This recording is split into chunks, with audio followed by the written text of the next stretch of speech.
Hello everyone, this is the DC Catholic. Dr. Dennis Nilsson coming to you from the road in and around DC.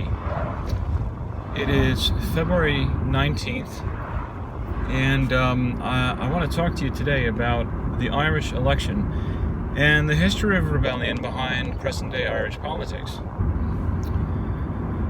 As some of you may or may not know, the Irish elect their Dáil, or the lower house of the legislature, the upper house being the Synod, or the Senate, every 5 years. It has to last at most 5 years, and then they call an election. Well, Leo Varadkar, who was the outgoing Taoiseach and also the leader of the Fianna Fáil party, called an election roughly a month ago, and the parties had short time to get it together and to go on the road and to try to attract as many votes as they could. And then they had the election on, let's say a week and a half ago on Saturday, on the 8th, I think. And the big surprise, well, the biggest shockwave, shall we say, was that Sinn Féin, the Socialist Republican Party, which only recently, that is within the last 20 or more than 25 years, 30 years, has been active in Irish politics in the Republic of Ireland, came in first when it came to first preference vote. Now they have a single transferable vote system with multi-member constituencies, so they did come in first, but they ended up getting second place in terms of the total number of seats awarded. So they got 37 seats, while Fianna Fáil, which is Eamon de Valera's party, got 38, and then Fine Gael, which is the descendant of Cumann Nahill, or the pro-treaty party, got 35. Now, the descriptions of these parties, the descriptions that I just gave of these parties now are not terribly historical. Historically, they had their foundations, but they're quite different now. Except for Sinn Féin.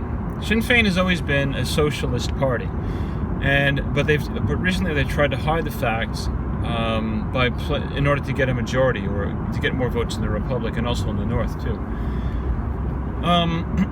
So the layout is presently 38 for Fianna Fáil, 37 for Sinn Féin, 35 for Fine Gael, 1, I think, for the Labour Party. They were all but destroyed. There were 19 independent Tactadola, or members of the Dáil, elected, many of whom are anti-immigration, and that's becoming an issue now too in Ireland. Hintu, which was formed by Peter Tobin, who was a Sinn Féin Tactadola, but he left over the issue of abortion, and he formed Hintu, which means unity, which is a pro-life party, and he kept his seat as a Hintu TD. Mary Dolan, the other one to leave Sinn Féin, was elected as an independent, so there were 2 Sinn Féiners who left over the abortion issue, and that's pretty sad actually. Considering a party which just did a flip-flop 2 years ago on abortion, and then they said, now we can allow it. But that's another story. And the remaining, I think the People Before Profit Party got around 6. Anyway, there's a host of lesser parties that are out there, but the 3 main ones are Sinn Féin, Fine Gael, and Fianna Fáil. Now it remains to be seen what kind of government's going to be formed. Fianna Fáil recently said that they will not seek a coalition with Sinn Féin.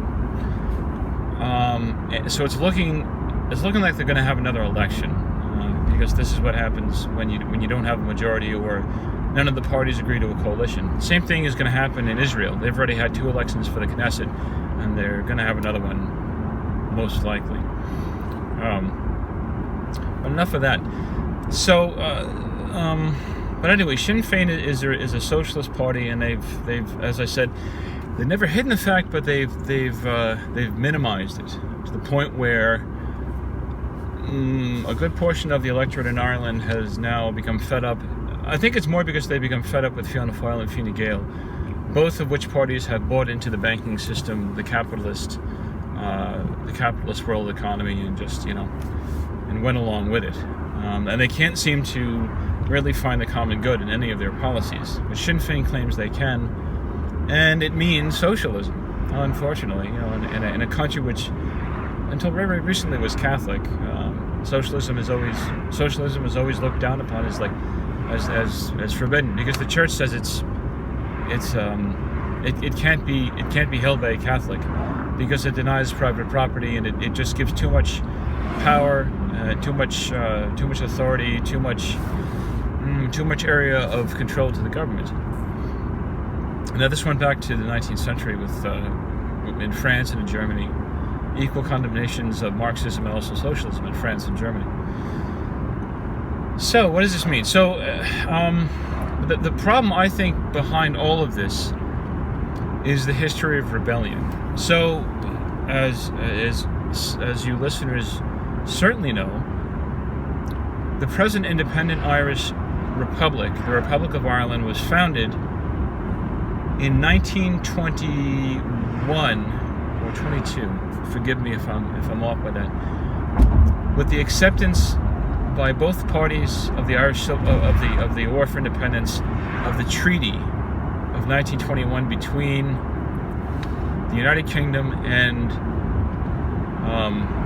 the Dáil, the government of Ireland, the Sinn Féiners, the IRA, shall we say? The IRA was the army, and Sinn Féin was the government of Ireland. Anyway, they fought each other to a standstill, a draw, and the British realized it was an unwinnable situation. At the same time, Michael Collins, who was the chief of operations of the IRA, realized that they were on their last legs as well, and they had to have a treaty. So, when the treaty happened, the IRA split. A majority of the Dáil, the first Dáil, accepted the treaty, but a sizable minority did not. The pro-treaty forces rallied around William Cosgrave, Michael Collins. Let's just say for those two guys, those are the two big shots. And the anti-treaty forces rallied around Eamon de Valera. De Valera had been president of the first Dáil, but he took part in the treaty negotiations, but he rejected them when he came home. He's been accused of inconsistency. Well, he was inconsistent, but be that as it may, the pro-treaty people formed the party of Cumann na nGaedheal, and they formed the government of the Republic of Ireland for about 10 years from its beginning. The Irish Free State, as it was called, because it was still part of the British Commonwealth. And they governed with a little bit of opposition for that long.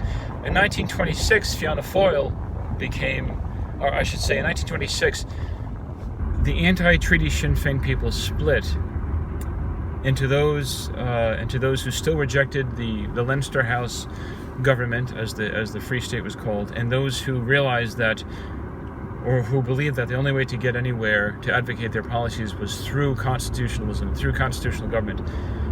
And that movement became Fianna Fáil, the Soldiers of Destiny. It was formed by Eamon de Valera. And within 5 years, it was in charge of Ireland, and it remained the major party, the party that formed government for the next, maybe 80 years. It was the party that was in charge the most in Ireland. Whereas Fine Gael, when it was able to govern, had to do so in conjunction with the Labour Party. Now, both parties at that time were Catholic parties, albeit their strengths were in different parts of the population. Fianna Fáil had the support of small farmers, of the industrial, the working class people in the cities, whereas Fine Gael had the support of corporate interests, of middle class folks. So it was, but the problem wasn't over principle. It was over how to choose the best policies to strengthen the country. Now, initially, there was still hope that the northern 6 counties, Ulster, which had been cut off and become a British statelet under Protestant control, would be gotten to join Ireland. But after time passed, the political battle was going to be fought within the Republic, or within the Irish Free State, which became the Republic of Ireland in the 1940s. I think in 1937, actually. Anyway, I'm coming up on 10 minutes here, so let me just stop and I'll start a new video. Thanks.